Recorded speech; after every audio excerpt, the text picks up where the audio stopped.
Hello बेटा, कैसे हो? स्वागत है आपका पीडब्ल्यू के प्लेटफॉर्म में। 25 को हमारा पेपर है बायोलॉजी का और थोड़ा सा डर का माहौल है। पता नहीं, बहुत लोगों को बायोलॉजी जो है ये थोड़ा सा आसान लगता है ना, क्योंकि समझने में आसान है। बट खैर, बिना डायग्राम के हमारी बायोलॉजी थोड़ी सी इनकम्प्लीट सी ही है। अच्छा अच्छा अच्छा हमारा सब्जेक्ट है वैसे देखा जाए तो, है ना। जल्दी घुस जाता है दिमाग में। नाम थोड़े से खराब है बट सब्जेक्ट तो दिमाग में ही चले जाता है आराम से। करेक्ट। चलो एनीवे, तो देखो हमारे आज के सेशन में हम क्या करेंगे, हमारी जितनी भी इंपॉर्टेंट डायग्राम्स है बायोलॉजी की और जो मोस्ट रिपीटेड डायग्राम है ना, वो हम करके जाएंगे। ठीक है, अब ये डायग्राम कौन सी है वो बताने से पहले लेट मी टेल यू कि हमारा प्रीवियस ईयर का जो भी एनालिसिस रहा है ना, 2021 से लेके 2025 तक जो हमारे पेपर्स रहे हैं, उसमें सबसे पहले तो ये जान लो कि ये सेशन हमारे लिए सही में ज़रूरी है क्या, है ना। तो तुम यहाँ पे ये एनालिसिस देखना, ये क्या बता रहा है पता है कि हमारे 70 मार्क के पेपर में कितने मार्क्स आए थे सिंपली डायग्राम बेस्ड क्वेश्चन को लेके, है ना। तो 2025 में देख पा रहे हो 17 मार्क का तो डायग्राम बेस्ड ही क्वेश्चंस थे, है ना। फरवरी में थोड़े से कम थे, जुलाई में 13 मार्क, मार्च में 20 मार्क, है ना, मतलब मार्च 24 में 20 मार्क। तो देख पा रहे हो तुम, ठीक है, पढ़ लेना, एक एक पढ़ने की ज़रूरत नहीं है। तो बताना ये है कि भाई ऑन एन एवरेज तुम अगर देखोगे तो 13 से 14 मार्क जो है ना, वो हमारी डायग्राम के ऊपर से आ रहे हैं। तो डायग्राम को हमको स्किप करना ही नहीं है। और जब डायग्राम अपन करते हैं तो उसके साथ साथ में अगर एक्सप्लेनेशन भी याद करते हैं तो अपने लिए ही वो अच्छा है ना। मतलब अपना डुअल फायदा है, डायग्राम तो हो ही रही है, साथ ही साथ में वो टॉपिक भी प्रिपेयर हो जाता है। करेक्ट। तो ये ऐसी डायग्राम्स हमारी कौन कौन सी है जो रिपीट हो चुकी है और हमको करनी ही करनी है ना। तो उसमें देखो हमारे सबसे पहले मेल गेमेटोजेनेसिस, या फिर जिसको आप क्या कहते हैं हमारा पोलन ग्रेन, है ना, इसको मेल गेमेटोजेनेसिस बोल दिया मैंने, मेल गेमेटोफाइट, है ना। ये डायग्राम हम करेंगे। इसके बाद में ये वाला जो हमारा डायग्राम है, इसमें ये मेल गेमेट को डिनोट करने के लिए, मतलब वो रहता है ना कि लेबल दी फॉलोइंग, वैसे टाइप का सवाल आया था, तो उसमें ये वाला डायग्राम आया था। तो ये जो ये पूरा ही साइट जो है इसको देख के जाना है हमें। फिर उसके बाद में एनाटोपस ओवल का जो स्ट्रक्चर है ये ड्रॉ करने के लिए और एक्सप्लेन करने के लिए ही आया था, है ना। ये जो स्ट्रक्चर है this is the embryo sac. दोनों में कंफ्यूजन नहीं होना चाहिए। अगर हमको फीमेल गेमेटोफाइट पूछा है, एम्ब्रियो सैक जो है इसको ही हम फीमेल गेमेटोफाइट कहते हैं, है ना। अगर ये हमको पूछा है तो we will draw embryo sac, और एनाटोपस ओवल पूछा है तो हम ये लिखेंगे, ये वाला डायग्राम बनाएंगे, है ना। फिर उसके बाद में ये जो हमारी एंट्री ऑफ पोलन ट्यूब है ना, इसके ऊपर से एक तो डायग्राम बेस्ड भी क्वेश्चन आया है कि सिंपली डायग्राम दे दी और पूछा है कि भाई कौन सा वाला तरीका है ये एंट्री का पोलन ट्यूब का, वो आइडेंटिफाई कर दो। या फिर इसका एक बार एक्सप्लेनेशन वाला भी सवाल आया था, है ना। तो ये हमको अच्छे से करना है, उधर देख ही पा रहे हो तुम। फिर उसके बाद में मेल रिप्रोडक्टिव स्ट्रक्चर जो है उसका डायग्राम ड्रॉ करने के लिए नहीं बट लेबल करने के लिए आया था, है ना। यहाँ पे तुम देख भी पा रहे हो। तो डायग्राम ये देख के जाना, लेबल सारे याद करके जाना। Transfer section of testis 4 mark का सवाल बनता है इसका, है ना। तो 4 मार्क के लिए भाई साहब एक्सप्लेनेशन तो लिखेंगे ही, लेकिन कम से कम 2 मार्क के लिए अपन उसमें डायग्राम ड्रॉ करेंगे। करेक्ट। तो ये और फ्रिक्वेंसी देखो ये सवाल की, है ना, काफ़ी ज़्यादा बार हमको ये डायग्राम्स पूछी है। ग्राफियन वॉलिकल का जो डायग्राम है, डायग्राम प्लस एक्सप्लेनेशन के ऊपर सवाल बनता है। सिंपल सा डायग्राम है, गोल गोल ही बनाना है, ठीक है। तो ये हम करेंगे। उसके बाद में जो हमारी गेमेटोजेनेसिस की प्रोसेस है, स्पर्मेटोजेनेसिस की एज वेल एज oogenesis की, दोनों करेंगे। स्पर्मेटोजोआ का जो स्ट्रक्चर है इसका भी हमको डायग्राम करना है, क्योंकि भाई साहब देखो यार, है कितने बार पूछा है। ये मैंने ऊपर में ये जो क्लाउड डाला है उसमें हमको ईयर नजर आ रहा है कि कौन से साल में सवाल पूछे गए थे, है ना। चलो, फिर इसके बाद में इनहेरिटेंस एंड वेरिएशन से ये टेस्ट क्रॉस वाला ये जो पूरा ही हमको रिप्रेजेंटेशन दिया है वो हम करेंगे, ठीक है। कभी कभी 2 मार्क 3 मार्क या फिर 4 मार्क के लिए भी डाल देते हैं यार ये टेस्ट क्रॉस वाला क्वेश्चन।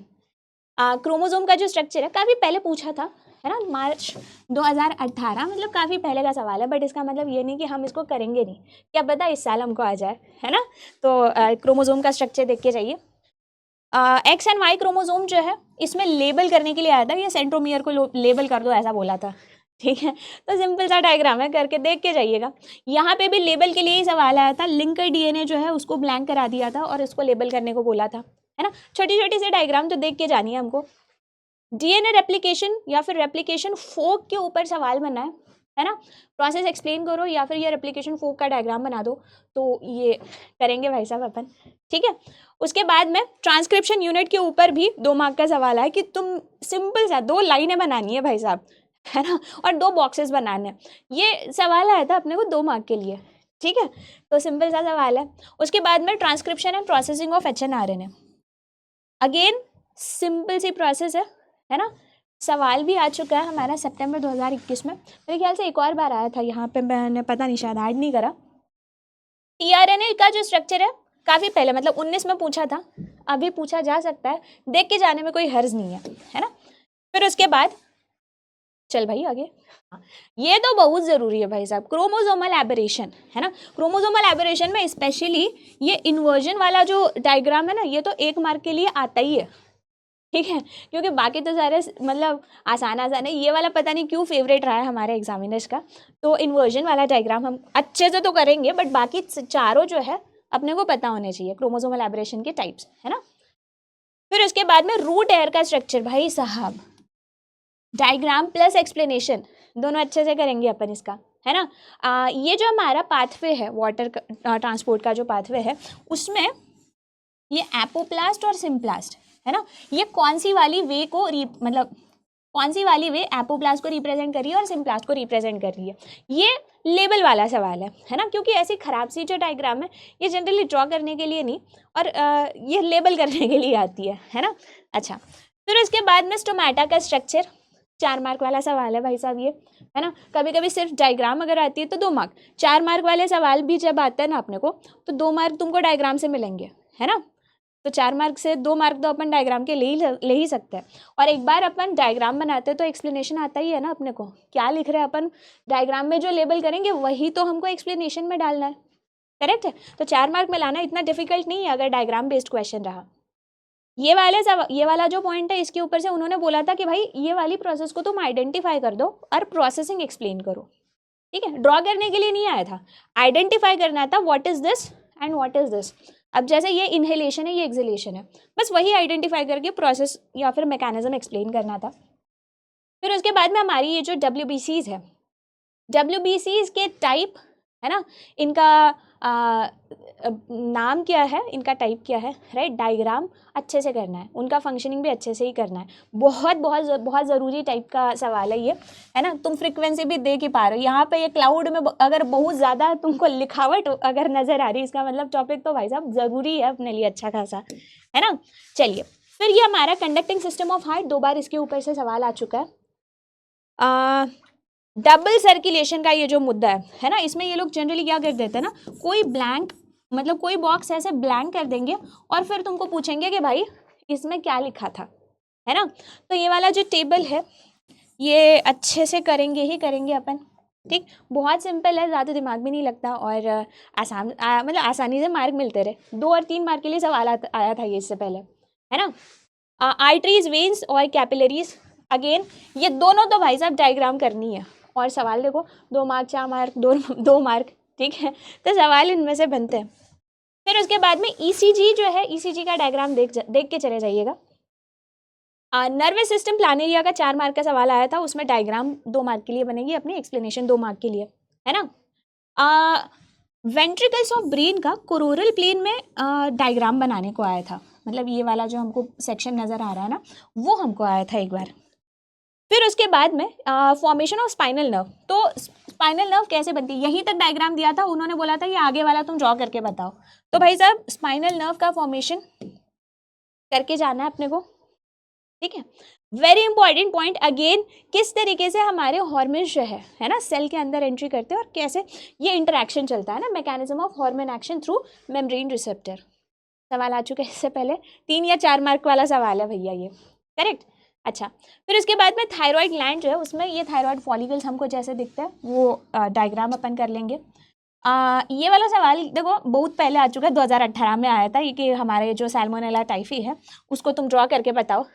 डायग्राम में कुछ नहीं है भाई, चिल्लू पिल्लू डायग्राम है बिल्कुल, ठीक है, बट करके जाना, इसको क्या ही फ़र्क पड़ रहा है। Afterwards we have the HIV structure, ये भी बहुत पहले पूछा था, रिसेंटली तो इसको नहीं पूछा गया है, क्योंकि देखो ह्यूमन हेल्थ एंड डिजीज़ का वेटेज भी बहुत कम है, और उसमें भी अगर ये डायग्राम अगर देते हैं तो फिर बाकी सवाल जो है उनका नंबर थोड़ा सा रिड्यूस हो जाएगा, ठीक है। तो चांसेस कम है, लेकिन देख के जाना है। Afterwards we have the PCR, है ना, पॉलीमरेज चेन रिएक्शन। इसका देखो एक्सप्लेनेशन वाला सवाल बट ऑब्वियसली आता है 3 से 4 मार्क के लिए, बट अगर हम उसमें डायग्राम डाल देते हैं ना, और मान लो हमको आंसर लिखने के लिए टाइम नहीं रहता, तो सिंपली हमारे डायग्राम के ऊपर से भी हमको कुछ ना कुछ तो मार्क्स आराम से मिल ही जाएंगे, ठीक है। चलिए उसके बाद में बायोगैस वाला जो क्वेश्चन है, इसमें देखो डायग्राम के लिए वैसे तो सवाल नहीं आता है, बट करके जाओ, ठीक है। एक्सप्लेनेशन वाला सवाल ज़रूर आता है, 4 मार्क का सवाल आता है, 3 मार्क का भी सवाल आ सकता है, ठीक है। बट डायग्राम देख के जाइए, ठीक। नहीं करी तो कोई ऐसा कोई तकलीफ नहीं होएगी, बट करके जाओ। ये जो ग्राफ है ना, exponential growth curve, logistic growth curve, इनके ऊपर से लेबल के लिए सवाल आया था। This is the lichen mutualism का एग्जाम्पल है। तो ये डायग्राम दे दिया था, बोला था इसको आइडेंटिफाई करो और इसके ऊपर में नोट लिखो, है ना। तो ये हम देखेंगे। उसके बाद में इकोलॉजिकल पिरामिड जो है, सॉरी ये हमारा पिरामिड ऑफ एनर्जी है ना, उसके ऊपर से हमारा सवाल है। स्पीसीज एरिया रिलेशनशिप में ये जो हमको इक्वेशन दिए हैं, है ना, ये इक्वेशन ठीक से करना है, क्योंकि ये इक्वेशन के ऊपर से करेक्ट वाला इक्वेशन कौन सा है ये हमको सवाल पूछा जाता है, या फिर ये लाइन के लिए कौन सा इक्वेशन है और ये कर्व के लिए कौन सा इक्वेशन है ना, ये हमारे सवाल बनते हैं इसके ऊपर से, ठीक है। तो ये कुछ इंपॉर्टेंट डायग्राम्स है जो इससे पहले हमको पूछी गई है, ठीक है। तो don't miss out on them, ठीक है। और जब डायग्राम करते हैं तो साथ में एक्सप्लेनेशन भी हमारा हो ही जाता है, अगर हम डायग्राम को थोड़ा सा समझ लेते हैं, है ना। तो अभी के लिए तो इतना ही। Just in case if you need any other help from us, please let me know in the comment section कि आपको और कौन से वीडियोस चाहिए है ना। तो टेंशन नहीं लेना, एग्जाम का अपन है ही, लाइफ में तो मिलते ही रहेंगे, ठीक है। चलिए, तो अभी के लिए thank you so much and all the best.